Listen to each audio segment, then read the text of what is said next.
안녕하세요. 은행원의 돈공부입니다. 은행에서 일하면서 도와드리고 싶은데 해드릴 수 있는 게 없을 때가 언젠지 아세요? 보이스피싱 피해자분들이 오셨을 때예요. 물론 저희가 은행에서 할 수 있는 조치를 하지만 이미 돈이 빠져나간 경우가 대부분이거든요. 나한테는 절대 일어나지 않을 일 같죠? 어떤 사람들이 이런 일을 당한다고 생각하세요? 드라마에 이런 대사가 있었어요. 어떤 사람이 사기 피해자가 되는가? 돈을 벌겠다는 욕망이 가득한 인간? 벼랑 끝에서 지푸라기라도 잡으려는 인간? 열심히 살아보려다 삐끗했거나 그것도 아니면 그저 운 나쁜 인간? 사기꾼으로서 진실을 말하자면 그냥 사기꾼이 털기로 작정한 인간일 뿐이야. 이게 이로운 사기라는 드라마에서 나온 말인데요. 보이스피싱도 정말 치밀하게 설계가 되어 있고 계속 지나고 있기 때문에 정말 당하기 쉬워요. 그래서 누구나 당할 수 있다는 걸 알고 평소에 경각심을 갖고 예방하는 게 가장 중요해요. 대출, 정부 지원금, 경찰 사칭 등을 통해 개인정보를 요구하거나 돈을 보내라고 하는 전화나 문자를 받았을 때 어떻게 해야 하는지, 그리고 혹시라도 보이스피싱을 당했다면 어떻게 대처할 수 있는지에 대해서 말씀드릴게요. 가장 중요한 거는 모르는 번호로 전화 갔을 때 안 받고 스팸 문자나 이메일이 왔을 때 누르지 않는 거예요. 아, 너무 뻔하다 라고 생각하시면서 나가시려 했죠? 진짜 기본적이지만 중요해서 먼저 말씀드렸어요. 은행에서는 실제로 직원들을 대상으로 이런 훈련을 주기적으로 해요. 훈련용이기 때문에 눌렀을 때 문제가 생기진 않지만 바로 신고까지 하도록 그런 훈련까지도 하거든요. 접촉이 되는 순간 금융사기를 당할 확률이 매우 높기 때문에 차단하는 게 가장 중요합니다. 그런 맥락에서 추천드리고 싶은 방법이 있는데요. 발신자 번호를 확인해주는 후스콜, 후후 이런 어플을 쓰시는 것도 좋고요. 아니면 번호를 포털에 검색하면 발신자 정보가 나오거든요.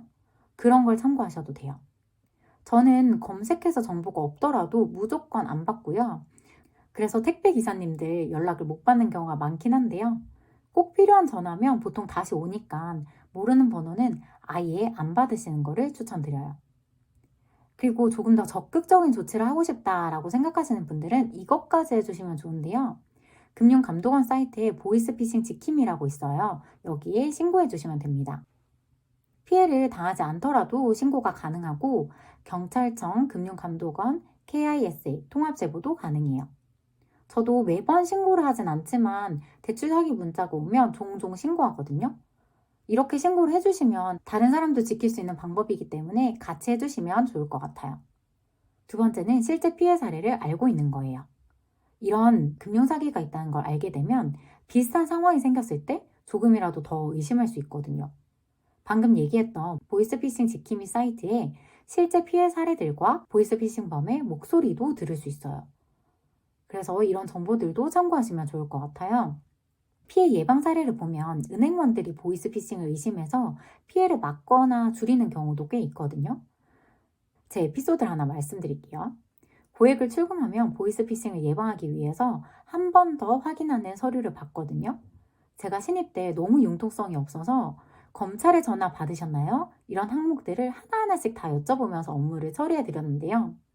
한 손님이 내 돈 내가 쓴다는데 왜 이렇게 절차가 많아? 라고 하셨던 기억이 나요. 혹시 저 같은 행원을 만난다면 사명감 때문에 저러는구나 하고 웃어 넘겨주시면 감사하겠습니다. 다행히 보이스피싱 피해자분은 아니셨어요. 세 번째는 가족을 사칭하는 경우에는 꼭 본인과 직접 통화해서 확인하는 게 중요해요. 사실 그런 상황이 오면 당황해서 아무것도 안 보이거든요. 저희 엄마도 얼마 전에 엄마, 나 폰 고장났는데 여기로 돈 좀 보내줘 이런 문자를 받으셨거든요. 막상 그 상황이 되면 되게 당황스러워서 바로 보내줘 버릴 수 있거든요. 문자 받고 바로 전화부터 하셨더라고요. 제가 바로 연락이 안 돼서 조금 기다리셨는데 조금 기다리더라도 전화나 카톡으로 꼭 확인하신 후에 대응하셨으면 좋겠어요. 정말 그런 일이 일어나지 않았으면 좋겠지만 혹시라도 보이스피싱을 당하셨다면 돈을 보내는 행에 전화해서 계좌 지급 정지를 신청하셔야 돼요. 돈을 보낸 계좌에서 돈을 뺄 수 없도록 막는 조치고요. 이후에 112로 전화해서 보이스피싱을 당한 것 같다고 신고하시면 됩니다. 이 다음부터는 상황에 따라서 대처가 조금 달라질 것 같은데요. 악성 앱 설치가 의심스러우시다면 비행기 모드로 쓰시면서 악성 앱을 삭제하고 휴대폰을 초기화하시면 됩니다. 그래도 혹시 모르니까 신고나 나머지 절차는 다른 폰으로 하시는 걸 추천드려요. 그리고 개인정보가 유출된 경우에는 해당 정보로 새로운 금융거래를 할 수 있기 때문에 금융감독원에 개인정보 노출자 사고 예방 시스템의 정보를 등록하시면 됩니다. 그러면 신규 계좌 개설이나 신용카드 발급 등의 업무에 제한이 걸려요. 그리고 추가적으로 내 계좌에서 돈이 빠져나가는 게 걱정되는 상황이라면 본인 계좌 지급 정지를 신청하시면 돼요. 은행이나 증권사 콜센터에 바로 전화하셔도 되고요. 금융결제원의 계좌정보 통합관리 서비스에서도 신청이 가능해요.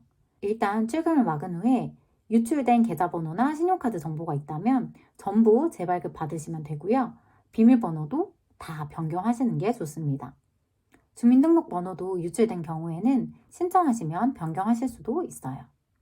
보이스피싱을 예방하기 위해 모르는 번호는 받지 않고 평소에 어떤 금융 사기가 있는지 충분히 알고 있고 당황스럽더라도 지금 상황을 최대한 파악해 보시는 게 좋다고 말씀드렸습니다.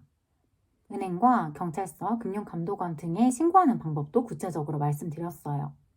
금융상품을 설명드리는 영상은 아니지만 이런 사기를 피하고 돈을 지키는 것도 너무 중요한 일이라고 생각해서 영상을 만들게 됐습니다. 피해자분들을 볼 때마다 너무 마음이 아팠던 게 자책을 많이 하세요. 내가 그때 전화를 받지 말았어야 했는데, 알려주지 말았어야 됐는데 이러면서요. 피해자의 잘못이 아니라는 거 다시 한번 강조드리고 싶고 그런 상황을 방지하기 위해서 평소에 조금 더 조심하면 좋을 것 같습니다. 여러분들의 돈을 지키고 불리는 방법이 궁금하다면 구독 부탁드릴게요. 감사합니다.